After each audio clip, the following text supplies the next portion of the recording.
Saudara Presiden ke-7 RI Joko Widodo akan menempuh jalur hukum terkait dengan tuduhan ijazah palsu yang menyeret namanya. Hal ini disampaikan oleh Jokowi usai melakukan pertemuan dengan kuasa hukumnya di kawasan Menteng, Jakarta Pusat. Pertemuan dilakukan secara tertutup. Saat ditanya awak media, Jokowi meminta publik menunggu penjelasan resmi dari tim kuasa hukumnya. Sore Bapak. Dikit Bapak, komen sedikit Pak. Pernyataan gimana? Nanti semuanya tolong ditanyakan kepada tim kuasa hukum saya. Ya, silakan. Ini komplit. Gimana Pak? Tadi ngobrol apa aja tadi buyut-buyut. Silaturahmi ya Pak? Ya, urusan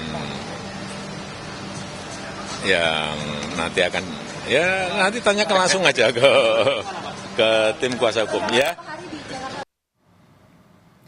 Sementara itu ada 4 orang yang berpotensi dilaporkan terkait dengan tuduhan ijazah palsu.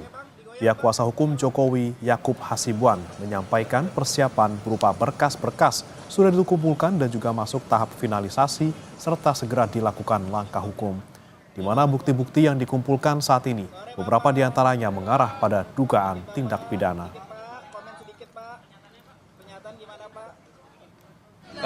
Sejauh ini sementara ini sih mungkin ada sekitar 4 orang yang kami sudah lengkapi semua dokumen dan bukti-bukti pendukungnya, yang kami yakini juga yang kami percaya bahwa ada dugaan tindak pidana di situ.